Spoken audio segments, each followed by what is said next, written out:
Well, welcome back, and I'm sorry, of course, that, it wasn't Paolo Magri, it was the old notes that I had, and soon you will see the real Paolo Magri, but first, let's come to this panel that was, of course, introduced wonderfully by Grandi for a UNCR. Let's keep on talking about, this is probably the biggest challenge that we do face. Refugees in an unfair world, that is the title, and it sums up rather neatly what the problem is, because as you heard before, for the very first time in 30 years, inequalities and poverty is rising in the world. And we heard 10 more million people are under poverty line. Those are not just numbers, those are people. So now we'll try to focus on how to avoid this vicious circle of poverty and instability. And of course, the pandemic and the war in Ukraine, that accelerates these challenges and these problems. And so we'll try and focus how to reduce the gap between rich and poor, which is widening, especially in developing countries. And as you see on stage, I've been joined by Giovanni Fosti. Welcome, thank you for being with us. President of the Fondazione Cariplo. And online we are connected with Priyadarshi Dash from New Delhi, Associate Professor of RIS, Indian think tank, Delhi-based. Welcome, thank you for being with us. Thank you, Maria. Good evening. Good evening. And we are also joined by Tetsushi Sonobe, Dean and CEO of the Asian Development Bank Institute. Thank you for joining us. Thank you, Maria. So I would start here with Dr. Fosti. You're president of the Fondazione Cariplo, which is one of Italy's main charitable foundations. And you do say that inequality concerns everyone, so even you. How can we help reduce these inequalities? And to this aim, what's the role, according to you, that education has? Well, good afternoon, and let me say that it's an honor for me to be part of this panel, and I wish to thank ISPI, Bocconi, OECD, and T20 Indonesia for hosting this forum. Well, I would start by saying that facts and figures are really clear. Inequalities are rising. In Italy, for example, according to Istat, between 2019 and 2021, the number of people living under absolute poverty increased by 1 million. But this is not happening only after the pandemic. It is taking place in the context of transition as the digital and the environmental ones. So this transition risk leaving part of our communities behind and to create fragmentation. So how can we deal with contrasting inequalities? I would like to say that this is, of course, a moral issue, but it is not only a moral issue. What I mean, contrasting inequalities, of course, is a matter of justice. It is morally unacceptable that our communities leave behind so many of their members. However, this is not all. There is also a sort of pragmatic reality. Inequalities hinder the development of our society. So we should also think about how inequalities are changing. Who is getting poorer? A growing type of inequality concerns the youth. Italian minors living in absolute poverty are more than 1.3 million, and the phenomenon of need is rampant. They form 20% of Italian youth between 15 and 24. So the reality makes it clear that reducing inequalities is not only about justice, it is about building the future of our country. And in a moment when we think of reconstruction after the pandemic, we can't imagine a future when 1 in 4 young people are inactive.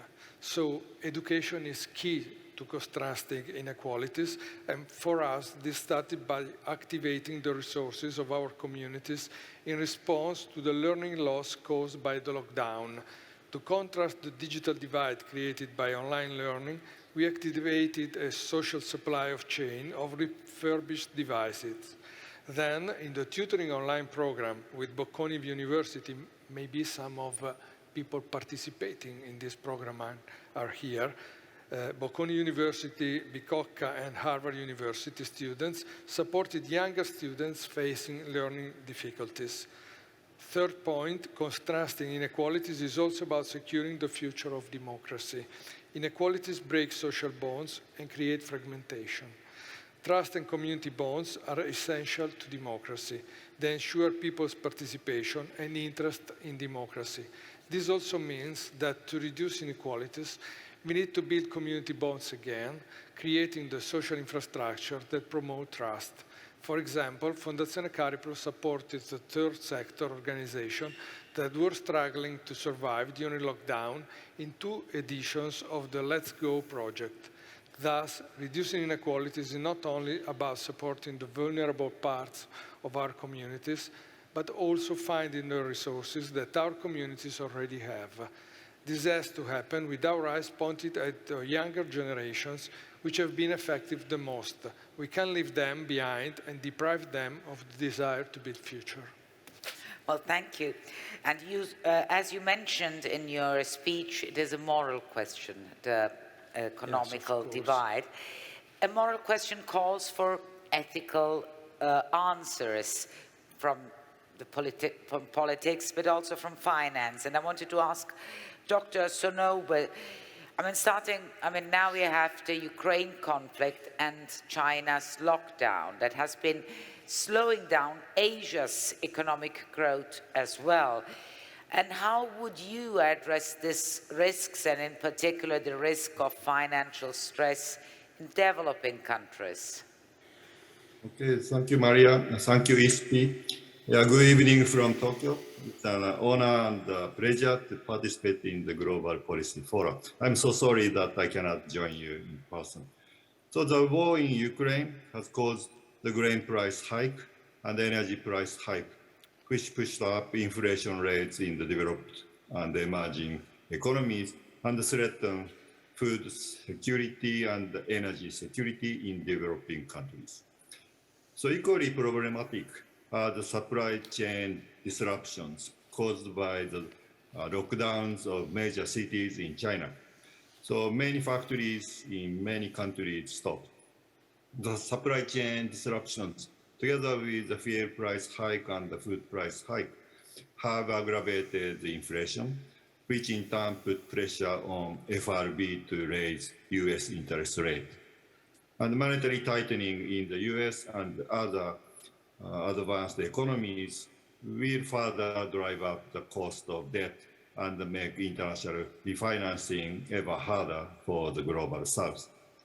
The default of Sri Lanka and the crisis of Pakistan are known by the world, but similar problems are serious across the developing world.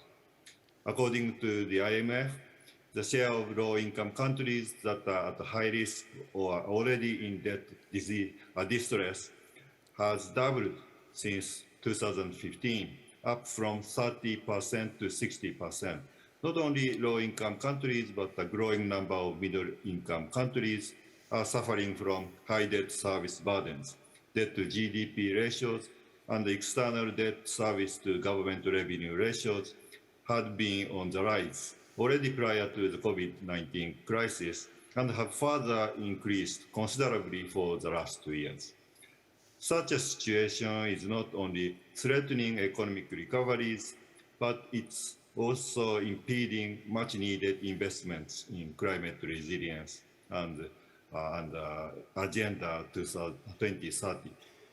So to cope with protracted liquidity and insolvency problems, G20 has put in place the common framework for debt treatment to restructure and, if necessary, forgive debt in low-income countries.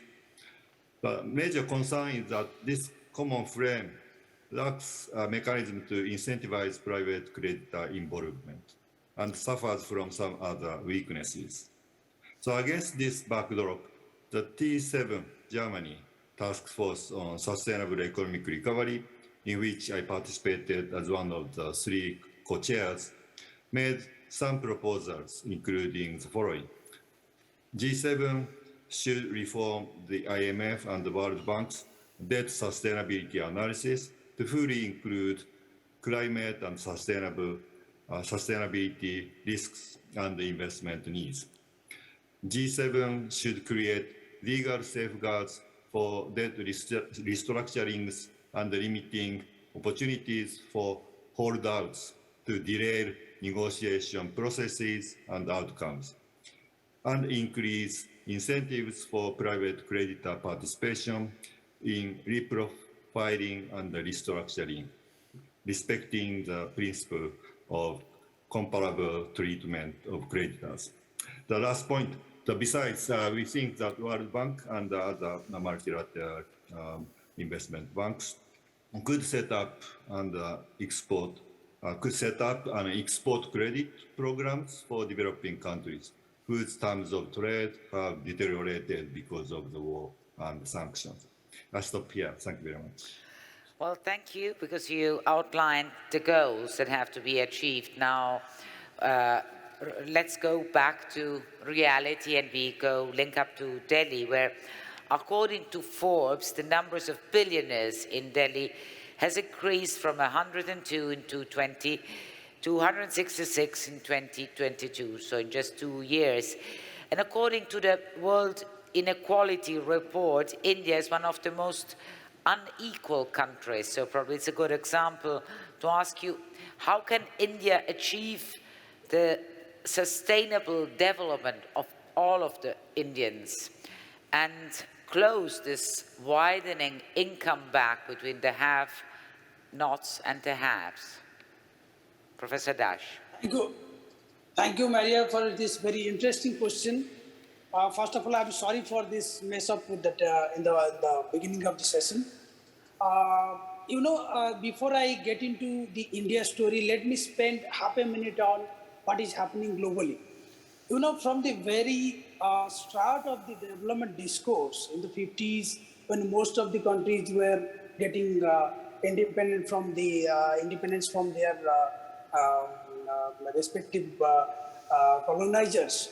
So that time, the idea that predominated the thinking was some sort of welfare state. Then we experimented with various combinations of the public sector, private sector models. Then we had experimented some sort of development state model in East Asia, Singapore and other countries, where we were a bit of success to tell to the rest of the world. Then the whole story of market economy, that we need to give a big space to the private sector to contribute. And then we landed in market economy. Now, what has happened? Growth has coexisted with inequality and poverty in all these major paradigms shift in the economic development thinking. So what I'm telling you that at the time of independence, India inherited a significant level of poverty and deprivation. Then the mixed economy model, where government had an upper hand over designing the policies, paid back in terms of playing a level playing field, providing a level playing field to see the monitoring of the progress that is made. Now coming back to that, if India is so unequal, then how can India achieve sustainable development goals? Or sustainable development for that matter. If you see the policies in the last decade, there has been a significant stress on addressing vulnerability at the grassroots level, like energy, access to low-cost energy, providing relief from the indebtedness, so ease of living kind of things. In fact, the incumbent government in the last 8 years have given thrust on those dimensions exclusively, so that the access to affordable credit, access to energy, I don't want to name the names, like the scheme of Government of India, like Ujjwala scheme, and then addressing nutritional security. So all these are the saving the disposable income that was being spent on health, on all sorts of addressing the vulnerabilities. So that incremental saving will help them to invest in education and health. So that there is a radical shift in the focus. Earlier it was delivering the transfers from the government. There was leakages in between. Now through digital platforms, I think we have... leakage is minimized. Oh, there. Talking about digital platforms, you froze for a moment on screen. So I'm saying that, so there is a lot of process innovation in terms of the government programs which aim at addressing the severe economic vulnerability they have. And there is a stress on job opportunity, creating job opportunities, not just depending on the public sector to create jobs, but also whatever jobs are created in the informal sector and self-employment opportunities. So these are some of the things that are happening in a nutshell. Time would not permit to get into the details, but in the subsequent question, I can tell you certain things which help India to sort of lift from a very bottom level to see that the progress is happening. So I'll stop here and get back to you the next question. Well, thank you. Thank you very much also for, reminding us that, of course, the colonial burden is a huge burden that many Asian, African, and even in the Middle East, that got independence only past century, many late 1940s, like India 47, 1960s, Africa, so that is a huge burden that would be, well, would need probably hours of in-depth study and reflection.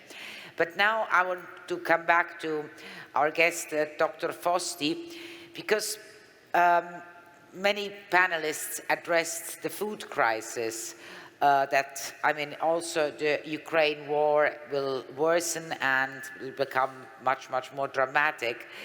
And it will worsen global poverty, and of course inequalities will be on the rise, and populations will be hit that have nothing to do with Ukraine or Russia. I'm thinking about Asia and of Africa. How do you think that this may affect the work of charitable foundations like yours? Well, I would say that there is no room for debate about the relevance of the food crisis. In the world, 193 million people experience acute food insecurity, but I feel that we also need to know that in Italy, during lockdown, many children were forced to miss the only guaranteed meal of the day in school canteens because of the lockdown. So, according to FAO, the main drivers of the global food crisis remain three, which are conflict, extreme weather, and economic shocks. What can charitable foundations do?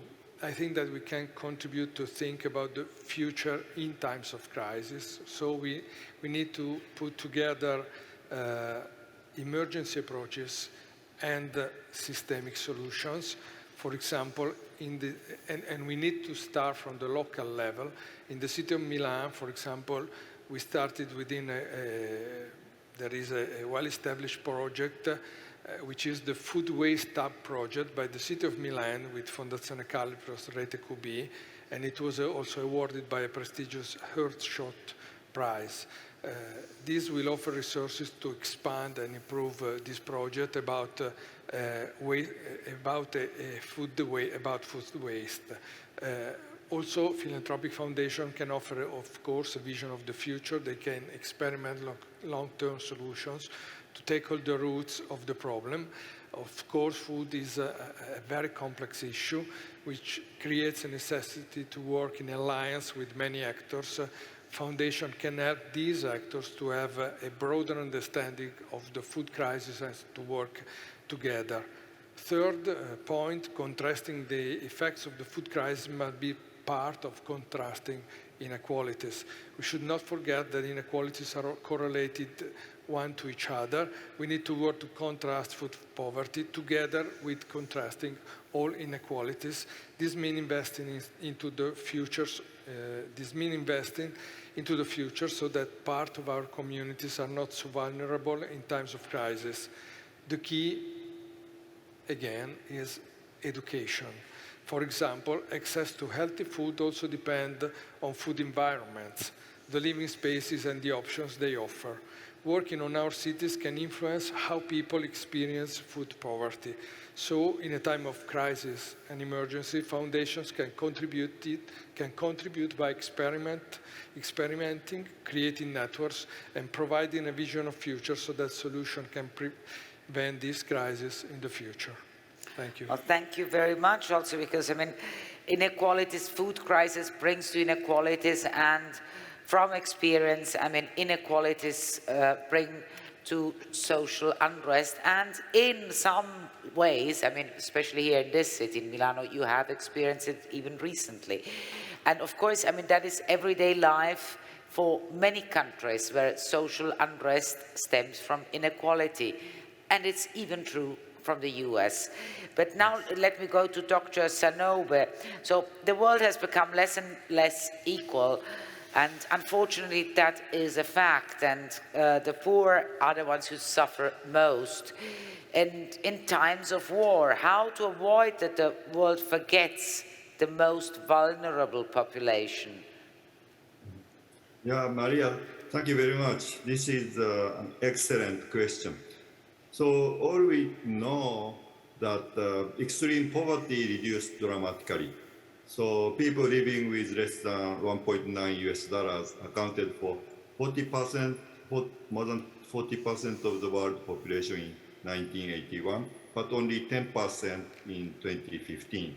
So after the outbreak of the pandemic, poverty increased again, and more recently further increased due to the food price hike, as Carolina clearly explained in the previous session. But the conclusion is the same. Extreme poverty has reduced dramatically compared with a few decades ago. And we know that huge reduction was driven in large part by the fast-growing economies of Asia, in particular China and India. So this is a common understanding among us, but many of us do not have precise knowledge about where extreme poverty remains. It's not necessarily concentrated in low-income countries. So actually, many are living in middle-income countries. So very recently, in one of the webinars my institute organized, I heard from Professor Rohini Pandey of Yale University about her study of hidden extreme poverty in middle-income countries. So let me introduce her finding and argument. So decline of poverty in those countries rising into middle-income status does not mean that countries are on track to end extreme poverty and no longer need assistance. Actually, there are large masses of extreme poor people living in these newly, middle-income countries. In 1987, 9 out of 10 extreme poor people generally lived in low-income countries.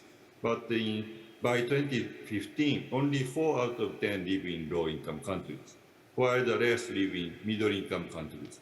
Over half of them in India, Nigeria, Bangladesh, Indonesia, Kenya, Yemen, South Africa, China, Pakistan, and Zambia.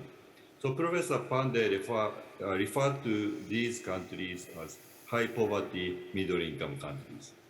So based on the long recognition that middle-income countries are on track to end extreme poverty, so some advanced economies and the World Bank substantially increased their financing and aid for fragile states and the regions. And such redirection of global aid risks neglecting the hundreds of millions who may never escape poverty despite living in countries that are becoming relatively rich. So reducing or ending aid to high poverty, middle income countries will not be a problem if those countries could take care of their citizens. But these governments are often slow to redistribute income to the poor for two main reasons. So problems of capacity and the problems of will.